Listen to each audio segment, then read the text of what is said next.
On a le plaisir cette semaine de s'entretenir à Hockey le Magazine avec Yannick Lévesque, président de la Ligue de hockey Midget 3 du Québec, qui, pandémie oblige, on le reçoit de manière virtuelle aujourd'hui, mais on est bien content de l'avoir avec nous quand même. Toujours un grand plaisir, Jasmin, n'importe quand. Ça aurait été plus le fun de le faire en présentiel, mais là, on respecte les règles, donc on fait ça à domicile. Yannick, on enregistre cette entrevue le 25 février. J'aimerais te demander d'abord, quelle est la situation de la Ligue en date d'aujourd'hui? Avez-vous toujours espoir de pouvoir disputer une saison? Comment ça s'est passé dans les derniers mois pour vous? Bien, ça n'a pas été une année facile. Il faut se dire les vraies choses.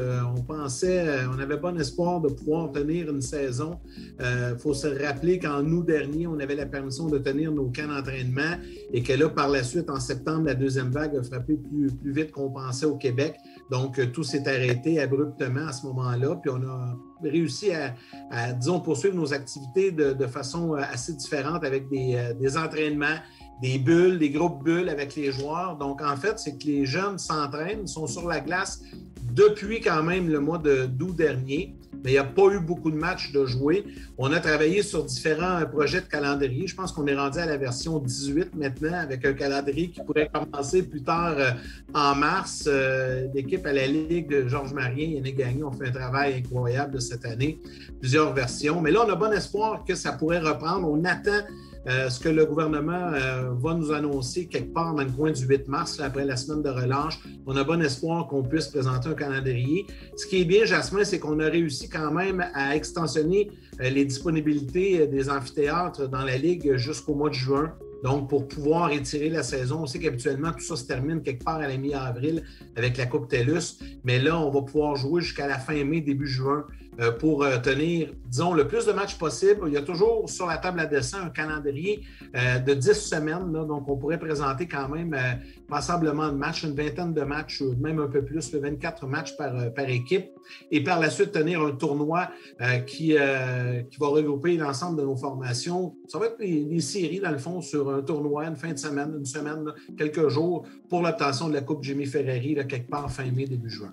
Yannick, vous avez été imaginatif au fil des derniers mois, notamment au niveau des réseaux sociaux. Vous avez dû user de créativité pour peut-être divertir un petit peu les joueurs qui cherchaient peut-être des défis ou des motivations à travers tout ce processus-là? Tout à fait. Les entraîneurs ont fait tout un travail avec leurs jeunes tout au long de la saison pour garder le niveau d'enthousiasme le plus élevé possible. C'est pas évident. Puis là, à un moment donné, on voulait, nous, au niveau de la Ligue, arriver avec une autre idée. Et en fait, l'idée est venue de notre collègue Gaston Terrien, Jasmin, et des riverains du Collège Charlemagne de présenter un genre de concours d'habilité. Et ce concours-là, finalement, a été repris par la Ligue, monté par Georges et Yannick, qu'on a envoyé à toutes nos équipes avec plusieurs disciplines, 5 ou 6 disciplines différentes. On a donné une fenêtre de 10 jours aux équipes pour le réaliser. Donc, imagine, pour certains joueurs, c'est la première fois qu'ils portaient leur chandail de match avec leur nom dans le dos pour participer à ce défi des habilités CCM présentant en collaboration avec RDS également. Et là, bon, on va couronner des champions, puis il y a des prix pour chacune des équipes. Et si la santé publique nous le permet, plus tard, en mars ou en avril, on va tenir une journée où on va regrouper les gagnants de chacune des formations. On va faire ça dans un endroit centralisé, puis peut-être même pouvoir le présenter à la télé éventuellement. C'est le but, en tout cas, de la démarche.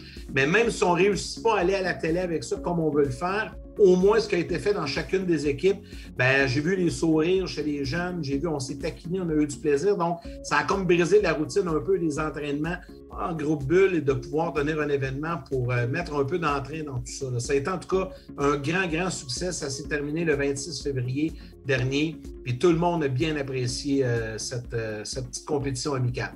Yannick, tu parles de sourire justement avec les joueurs. Toi qui es président de la Ligue, quel a été ton rapport justement avec les joueurs et avec les équipes au fil des derniers mois? Je suppose que tu les as trouvés résilients et combatifs?